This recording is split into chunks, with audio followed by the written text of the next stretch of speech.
নারী বিষয়ক সংস্কার কমিশনের প্রতিবেদন নিয়ে সরগরম রাজনীতির মাঠ। সোহরাওয়ার্দী উদ্যানে সমাবেশ করে এই প্রতিবেদন ও পুরো কমিশন বাতিলের দাবি জানিয়েছে হেফাজত নেতারা। অশালীন ভাষায় আক্রমণ করা হয়েছে কমিশনের নারী সদস্যদের। আর সে সমাবেশ মঞ্চ থেকে হেফাজতের কনসার্ন আমলে নিতে অন্তর্বর্তী সরকারের প্রতি সুস্পষ্ট দাবি তুলে সরকার সমর্থকদের একটি অংশের আশা ভঙ্গ করেছেন এনসিপি নেতা হাসনাত আব্দুল্লাহ। এসব বাদ বিবাদের মাঝে আমরা বিশ্লেষণ করেছি নারী সংস্কার কমিশনের প্রতিবেদন। দেখা যাচ্ছে কল্পনার সব রং মিশিয়ে তৈরি করা হয়েছে এই রিপোর্ট। শুধু তাই নয়, নারীর সঙ্গে সম্পর্কহীন সংবিধান সংস্কারের বেশ কিছু সুপারিশ করা হয়েছে। আবার আরপিওর এমন বিধান এখনই কার্যকর করতে বলা হয়েছে যা প্রয়োগ করা হলে 2033 সালের আগে নির্বাচন হওয়ার সম্ভাবনা কম। প্রশ্ন হলো, কোন এজেন্ডা বাস্তবায়ন করতে এমন সুপারিশ? চলুন যাওয়া যাক বিশ্লেষণে।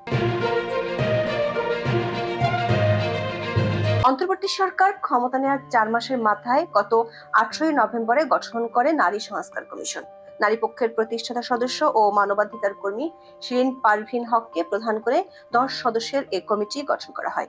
তবে কমিশন যখন শুরু হয় তখন এর সদস্য হিসেবে Bangladesh legal aid and services ট্রাস্টের অবৈতনিক নির্বাহী পরিচালক সারা হোসেনের নাম 3 নম্বরে ছিল। কিন্তু 19 এপ্রিল বাংলাদেশের প্রধান উপদেষ্টা ডক্টর মোহাম্মদ ইউনূসের কাছে প্রতিবেদন জমা দেয় কমিশন। সে প্রতিবেদনে সারা হোসেনের নাম নেই, সেখানে 3 নম্বরে স্থানে আছে নারী পক্ষের পরিচালক কামরুন নাহারের নাম। সারা হোসেন নিজেও একটি টেলিভিশনে কমিশনে না থাকার কথা নিশ্চিত করেছেন। দর্শক, প্রতিবেদন পাওয়ার পর যেসব সুপারিশ এখনই বাস্তবায়নযোগ্য সেগুলো দ্রুত বাস্তবায়নের জন্য সংশ্লিষ্ট মন্ত্রণালয় ও বিভাগকে নির্দেশ দেওয়ার কথা জানিয়েছিলেন প্রধান উপদেষ্টা ডক্টর মোহাম্মদ ইউনূস। তিনি বলেছিলেন যে সুপারিশগুলো দ্রুত বাস্তবায়নযোগ্য সেসব যেন তার সরকারের মাধ্যমে হয়ে যায়। এই প্রতিবেদন পাওয়ার পর বড় ধরনের উচ্ছ্বাস ছিল তার। বলেছিলেন এই কাজের মাধ্যমে বিশ্বের অন্য দেশগুলোর জন্য উদাহরণ সৃষ্টি করতে পারি। পৃথিবীর মেয়েরা এটার দিকে তাকিয়ে রয়েছে, তারা এটা নিয়ে পর্যালোচনা করবে, অনুপ্রাণিত হবে। দর্শক, কমিশনের প্রতিবেদনে নারীর অধিকার প্রতিষ্ঠায় বিস্তৃত প্রেক্ষাপটে অনেক ধরনের সুপারিশ করা হয়েছে। আমরা কমিশনের 318 পৃষ্ঠার প্রতিবেদনটি পর্যালোচনা করে দেখেছি। আমাদের এই পর্যালোচনায় মিলেছে এমন অনেক সুপারিশ যেগুলো করার এখতিয়ার এই কমিশনের আছে কিনা সে প্রশ্ন বড় করে তোলা যেতে পারে। আবার এমন সুপারিশও তারা ইউনূস সরকারের মাধ্যমে করার পরামর্শ দিয়েছেন যার কোনো ক্ষমতা সাংবিধানিকভাবে তাদের নেই। এগুলো করতে গেলে এগুতে হবে সংবিধানের তোয়াক্কা না করে, এমনকি অনির্বাচিত সরকারের মাধ্যমে বদলে যাবে বর্তমান সংবিধানের মূলনীতি পর্যন্ত। অন্যদিকে নারীর ক্ষমতায়নের কথার চাতুরীর আড়ালে নির্বাচনও অনির্দিষ্টকালের জন্য পেছাতে হবে। দর্শক, এখানে একটি গন্ধ খোঁজা যেতে পারে, সেটি হলো হেফাজতের সমাবেশে এনসিপি নেতা হাসনাত আব্দুল্লাহ সরকারকে বলেছেন নারীর সম্মান নিশ্চিত হয় এবং দেশের ধর্ম ও কালচার সংস্কৃতি অক্ষুণ্ণ থাকার মতো সুপারিশগুলো বাস্তবায়ন করতে। প্রশ্ন হলো, এগুলোই কি সেই অন্য সংস্কার যেটি বাস্তবায়ন করতে বলছেন হাসনাত আব্দুল্লাহ? এমনকি প্রতিবেদন পাওয়া মাত্র ডক্টর মোহাম্মদ ইউনূসও কি বাস্তবায়নযোগ্য এসব সুপারিশই দ্রুত বাস্তবায়ন করে ফেলার তাগিদ দিয়েছিলেন? আমাদের আজকের পর্যালোচনার মূল দিকটি নারী অধিকার বা এর বিরুদ্ধে হেফাজত ও এনসিপি নেতাদের বক্তব্য নিয়ে নয়।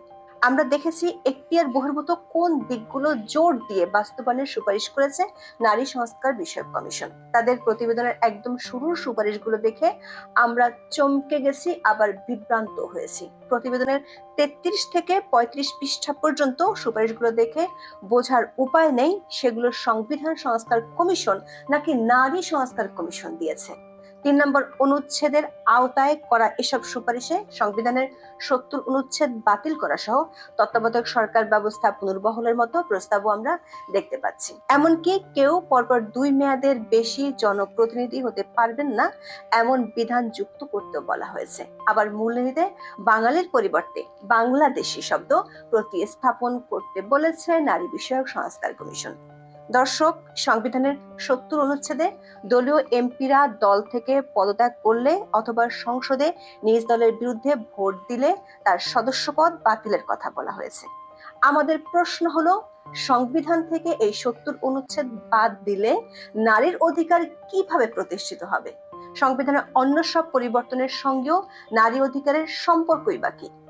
সবচেয়ে ভয়ঙ্কর হলো কমিশন বর্তমান অন্তর্বর্তী সরকারের মাধ্যমেই সংবিধানের মূলনীতি পরিবর্তন সহ অন্য পরিবর্তন আনার পরামর্শ দিয়েছেন, অথচ সংবিধান পরিবর্তনের কোনো সুযোগই নেই ডক্টর মোহাম্মদ ইউনূস সরকারের। একমাত্র অসাংবিধানিক কোনো পথেই এই প্রক্রিয়া চাপিয়ে দেয়া যেতে পারে, আর সেটা করতে সরকারকে কেউ কেউ গণভোট আয়োজনের পরামর্শ দিচ্ছেন।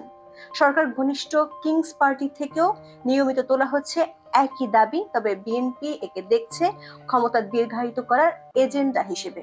প্রশ্ন হলো, একই এজেন্ডাকে নারী অধিকারের আড়ালে বাস্তবায়নের চেষ্টা হচ্ছে?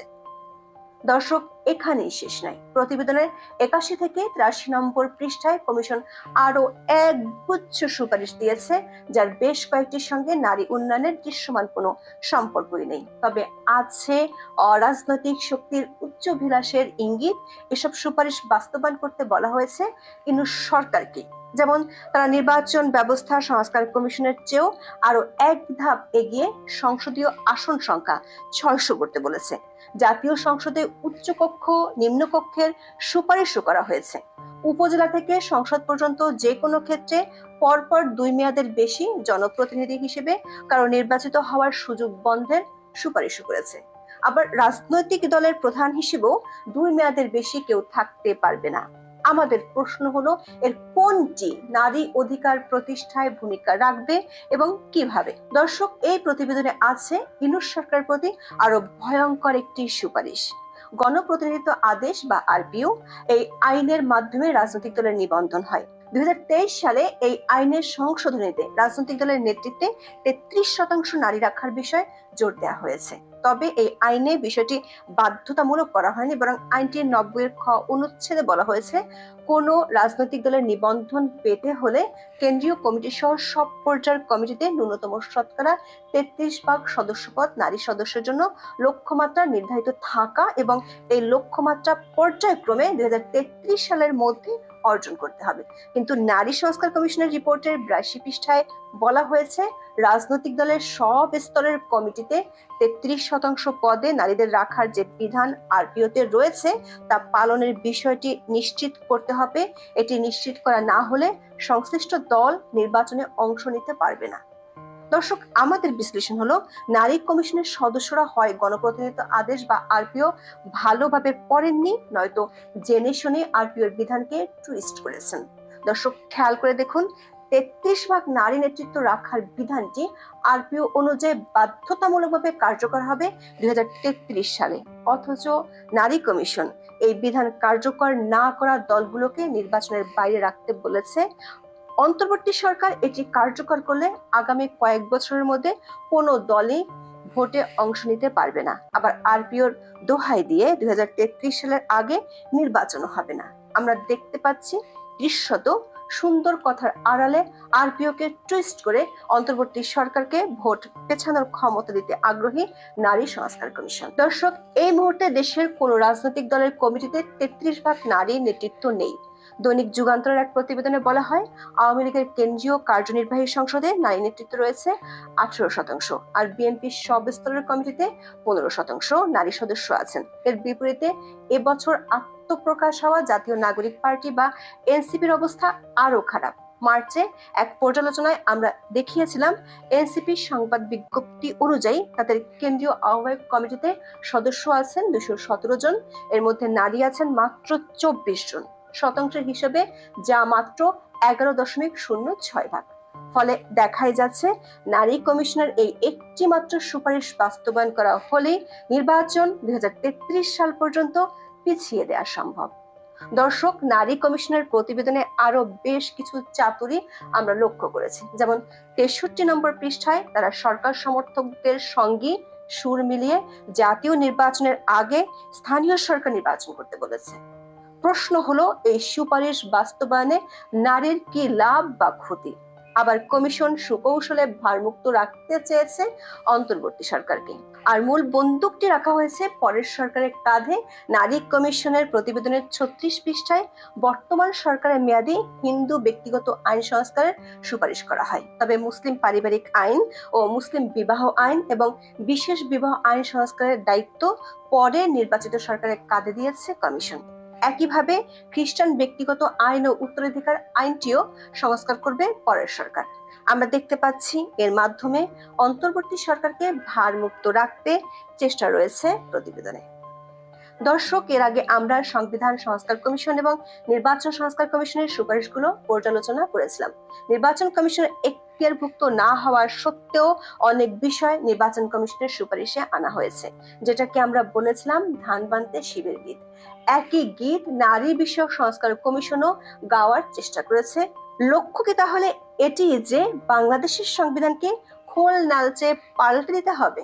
দর্শক, আরো অনেক কৌশল, এখতিয়ার বহির্ভূত প্রস্তাব আমরা দেখেছি নারী সংস্কার কমিশনের প্রতিবেদনে। আবার রয়েছে নানান কল্পনা বিলাস। এসবের মধ্য দিয়ে নারী অধিকার নাকি অন্তর্বর্তী সরকারের সীমাহীন অধিকার প্রতিষ্ঠা হবে তা নিয়ে যথেষ্ট সংশয় রয়েছে আমাদের।